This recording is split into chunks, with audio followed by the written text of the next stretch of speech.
property lane where it's everything real estate.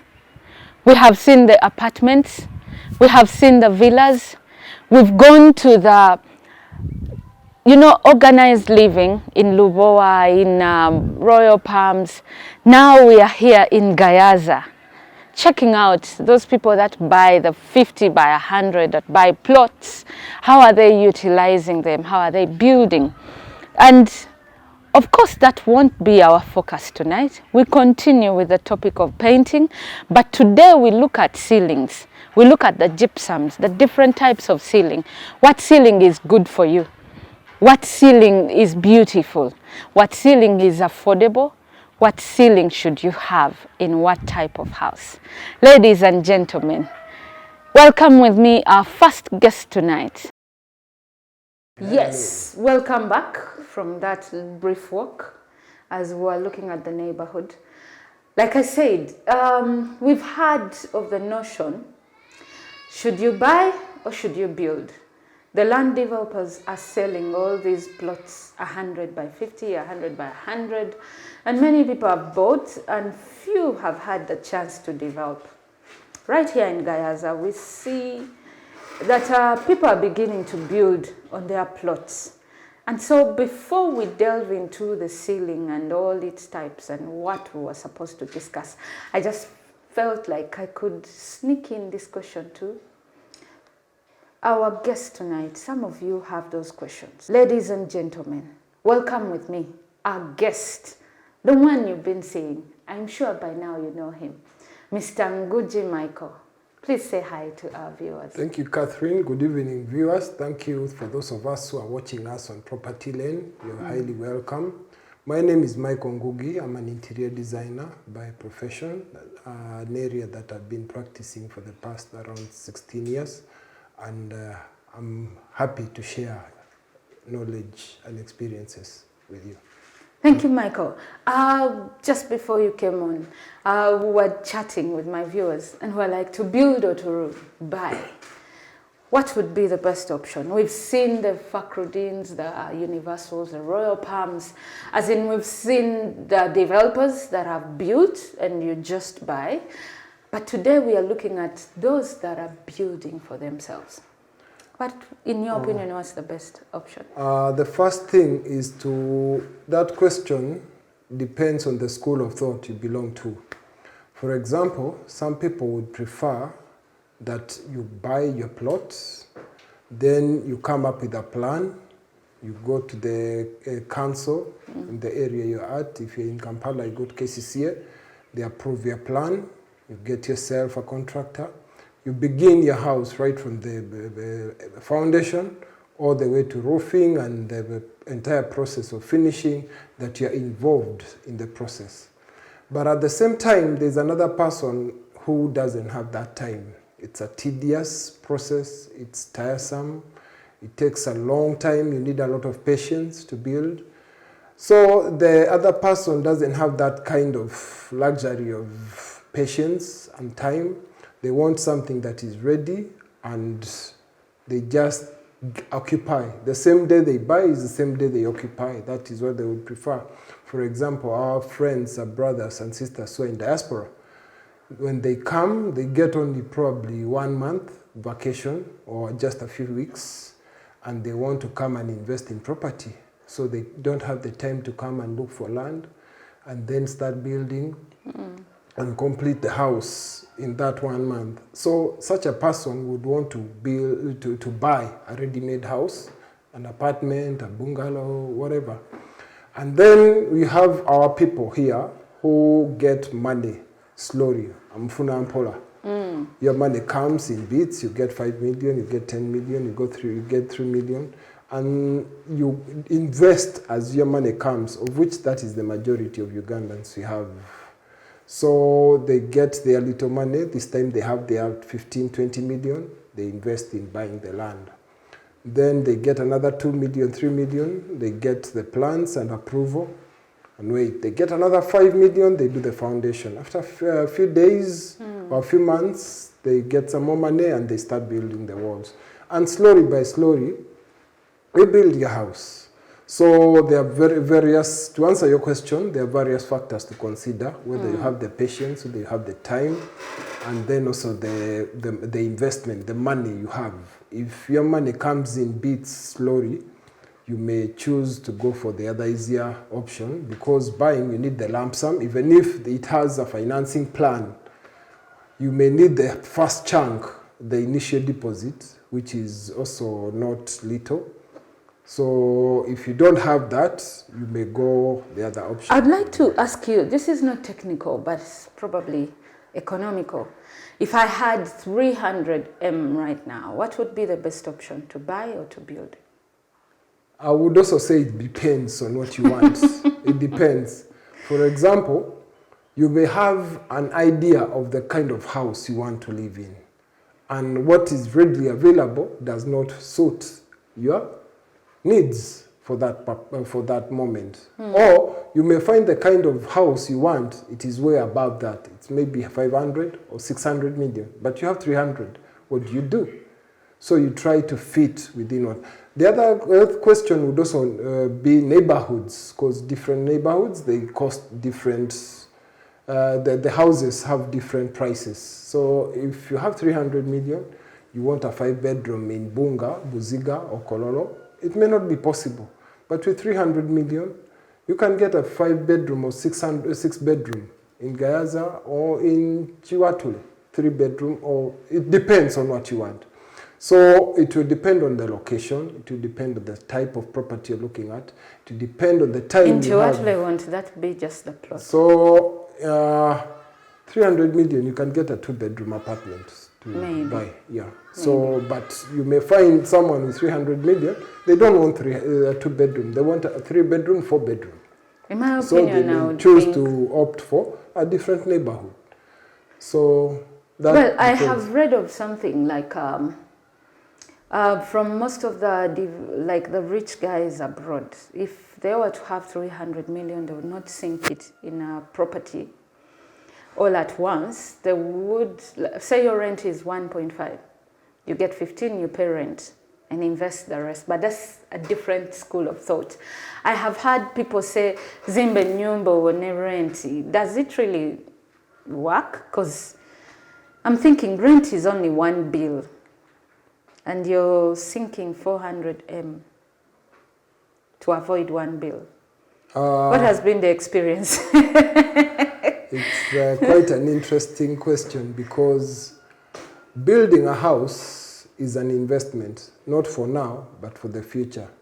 So if you're looking at short-term gains by building a house, you'll not, if it's your residential house, just know it is not going to generate any money. It will just generate value. It will just rise in value.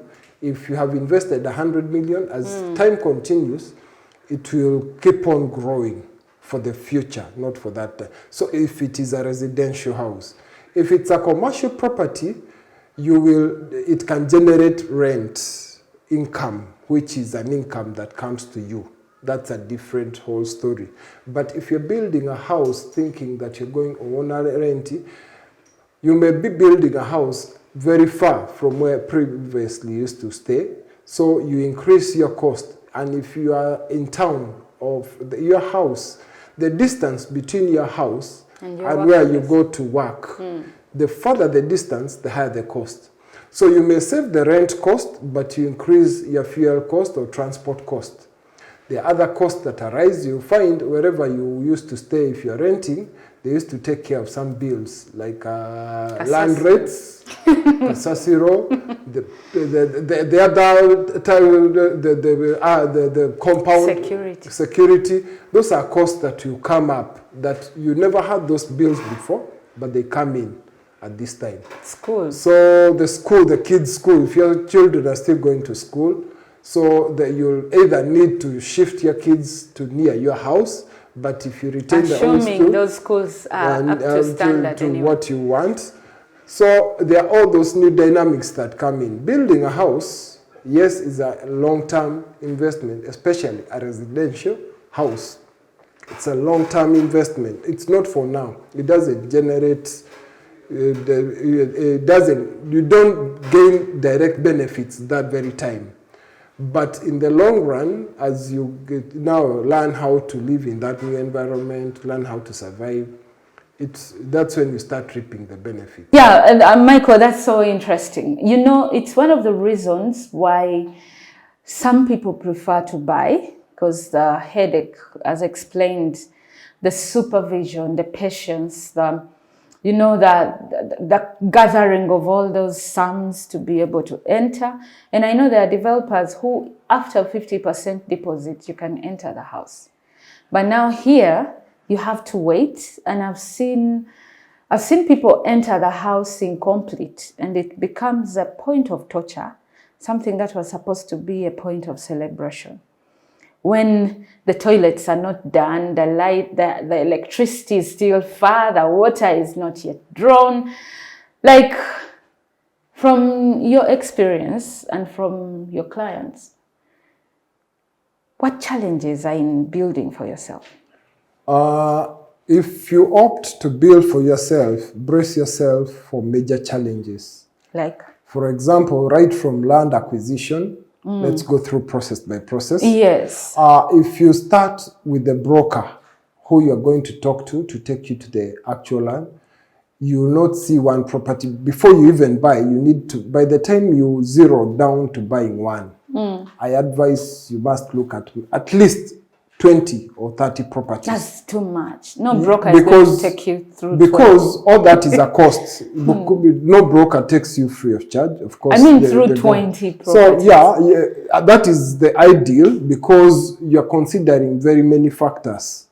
You need to consider a lot of factors, probably the proximity to your workplace, the amenities. You're also looking at the location of the land. You're looking at access to the main roads, access to probably markets, access to what you do, access to your workplace.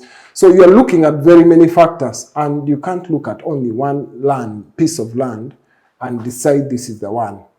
Then secondly, there is also the process of doing due diligence. You don't just, someone tells you they're selling this and someone comes to you, tells you I'm the owner, and you just pay. There's due diligence. You have to go to Ministry of Lands. You need to do a search, ascertain the person who you're selling, who you're buying from is the right owner, or they have the powers to sell. They're acting on behalf of the owner. So all that takes a long process. It's not something you can do in a day. It takes some time. Then also, after you do the payment, there is the transfer of land from the other person's name to your name. That is, if you're taking either a leasehold title or freehold title. So all that takes time, it takes money. So by the time you have acquired the title deed in your name, you've already spent a lot of money and time and energy. Pause it right there. We're going to take a quick break, and we will be back talking about this whole process. How do you beat the challenges to build for yourself? Welcome back from that very brief break. Michael, you were still taking us through the process of building, and you had just mentioned about doing due diligence. Who does that? Is it the one going to build, or do they hire a broker or lawyer to do that? When you're buying land, the one most important person you need is a lawyer. A lawyer does for you the due diligence. They draft for you the documents for agreements and all that. And they have the ability to see the blind spots. You, the buyer, because it's not something you do every day, a lawyer has a better chance. I'm not saying they may be the best, but they have a better chance to see. And to cover it. Yes. Yeah. So it's good to have professionals. And even with the brokers that you're dealing with, if it's a land dealer, if you're buying property from a property developer or a property seller, you need to buy from a professional. Why do you get a professional? You know, because it's their job. They have this thing in their heart. So there are less chances of them cheating you, because there are many land cheats. Land is a very sensitive issue. So it's good to deal with professionals. Don't discount their use. You really need them, because even when things go wrong, because even that land will need a surveyor to make sure that that land is what they are saying. If they are telling you it's 100 by 100, how do you know? Are you going to measure your steps? Are you going to... I've seen people use sticks. Others using so, their foot. That is not right, because in case of dispute in the future, you will have no one to blame but yourself. So it's good to get a surveyor to do the survey to be sure of what you're buying. I've also seen where people have finished construction only to realize they were constructing in someone else's plot. Thank you very much. And that is because of not using professionals. Yeah. So you need the entire process of construction, right from land acquisition all the way to the final process of occupation. It has several professionals you need to work with. Yes, so you've gotten your title, you've done your due diligence, then what? So after that, when you get your title, you determine what you want to do with the land. For example, you may find the land you have is very near the road. So it is better, that's why you need a professional property agent to advise you, because you may buy this land and the initial, what you wanted to do with, the initial idea you had was to build your home. But you find that land would more economically beneficial to you if you built a commercial premises. It will generate more money. So we remember a residential house, we say, doesn't generate any money. It is just you sleeping in it. Okay. But where the location of this land is, it is more beneficial to you. For example, if you're on Gulu Highway or Masaka Road, right at the touching the tarmac, it is not economically viable for you to put a residential house on such a spot. It would be better to have a commercial thing, because it will generate you more money. Not unless you don't have that aspect of needing money. You just want the location. You just want the noise house. and the dust from the road. Then again, you may find that you are in an area whereby there is no school and the land is enough. You can build a school or a hospital or any other enterprise. So, which would be beneficial to you. So the first thing... Are you supposed to know that before looking for land or after? You may acquire the land, and then you find that the land that you're going to... This land that you have acquired, it may not serve the purpose you wanted to do at first. For example, let me give you an example. You see Boyogerere? Boyogerere, there is a hotel called Jokers Hotel. It was a hotel, but the owner of the hotel realized that the hotel was not viable in that space. What did he do? He converted it to a school. Right now, Jokers is no longer Jokers Hotel. It's now a school. Okay. So there are very many properties that have adapted. That have changed use. Yes. Okay. I know apartments in Nigeria. They were built as apartments, but somehow the owner realized it would work better as a school. So they converted them to a school.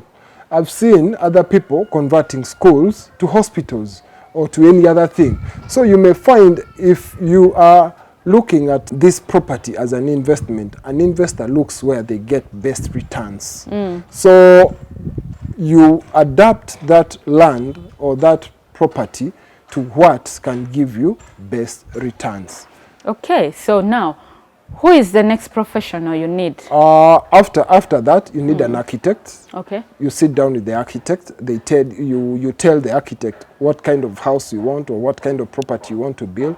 You sit down with them and they draw your thoughts. What the architect does, he puts your thoughts down as a picture. And then he gives you a 3D of that house the way you want it. And if you have any if you adapt it the way he has made it for you, then you're good to go. If there are changes, you have that image that you can change to whatever you want. In fact, most people, they get to know how the house will look like right even before they dig the foundation. Some other people... It's supposed to be that way. But people who don't use professionals, they don't have such an image in their minds. They just have, I want a house, I want it 3-bedroom, or I want it apartments like this, and that's all. So is it possible? You find they just go and they start building without a proper plan. And especially people who are far from where the authorities are to check whether you have the approvals, where approvals are not, people who are quite far from. When do you get focal point. approvals? So the moment you get your title deed, then is you begin doing the plans with the architect. So after you have done the plans, everything, if the house is storied, you also need a structural engineer. So the structural engineer comes in to do the structure, where the beams will pass, all that. So you need those two, the architectural plan and the structural plan. Those are the ones you submit to the authorities. If you are in KCCA area, you submit them to KCCA. If you are in your local council, whichever area you are at, you go and submit, and then they approve. If there are any changes to be made, they also tell you. But you may find, for example, if you're in Kololo, you want to build a 20-storied house. KCCA does not allow that.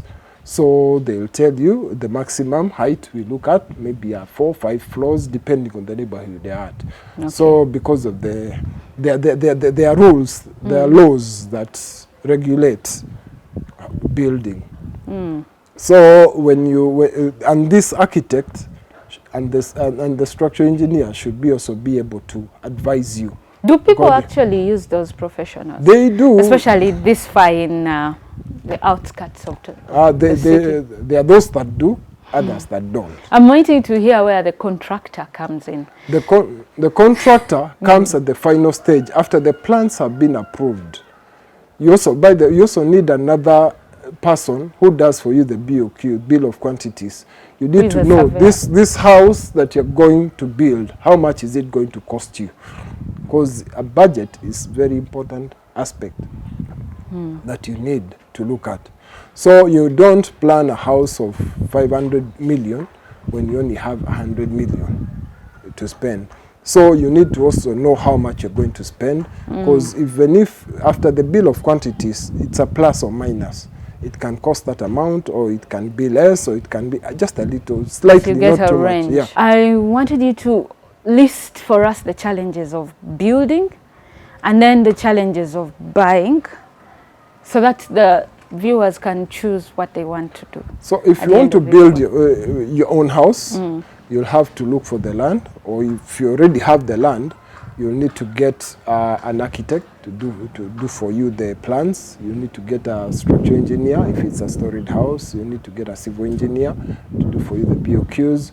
You need BOQs are by the quantity surveyor. Quantity surveyor, Yes. sorry. The quantity surveyor. You also need to get the contractor who is going to build. And then you also need to get the supervisor. Usually it's the architect who comes to supervise the contractor. And then all those are several costs you need to. Then after they have finished the entire construction process, you need an interior designer who comes in to make the place what you want. You need a landscaper to do the compound. And then that is, if you need security cameras and all that, those are all people you need to bring on board. That's the process. Where is the challenge? All these people we are talking about, first and foremost, they are cost. Professionals, they don't charge low prices. They have their standard rates, they do. At times people feel it's a high cost. In fact, one of the reasons why people don't use them, they feel they're expensive.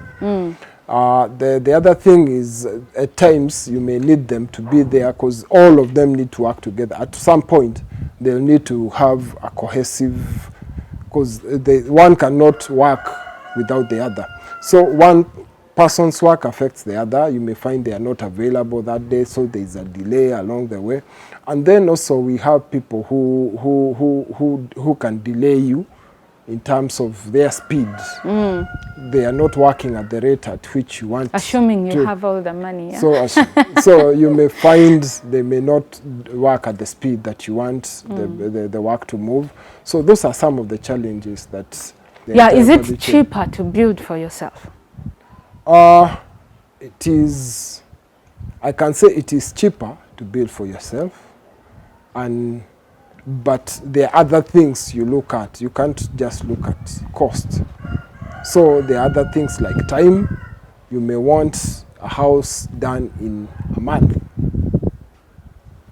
you may want to occupy your own house in a month, of which construction may not deliver that to your to suit your time. So the other factors, you can't just look at costs, but look at all the factors and then they suit you. But it is a good thing. The advantage of building for yourself, you have better quality control, you customize your house or your building to what you want it to be. You control, in fact, you have control of most of the factors. Buying, where are the challenges as we wind up? Buying, one, you're not sure of quality control, because some people, because most of the developers, the development is a business. And if you look at any business person, they are looking at cost management. So some costs, they go at the price of the quality. So they'll give you the least quality. So at times you may not get what you really expected. They'll do nice finishing outside, what you see for aesthetics, but below that, the structure itself may not be that strong. So the second thing is it needs a lump sum. You need a huge investment. You need the money once. Not necessarily. There are some developers who give you 40 months. Or yeah, if you get a developer who gives you 5 years. Yeah, if you get a developer who gives you 5 years, the better. Because now that it is even something you have occupied, what you'll be paying for rent is what you're paying to pay up your mortgage or your debt for that house. So it is dependent. For me, I can say it is 50-50, depending on what your needs are and depending on how much the budget you're looking at. Thank you so much, Michael. As we come to the end of this episode, like I promised, we will be back talking about the ceiling, but today we took the advantage of being in the outskirts of Kampala and looking at what it takes to build your own house. Where are the challenges? Where is the advantage? And I hope you enjoyed watching with us. See you next time.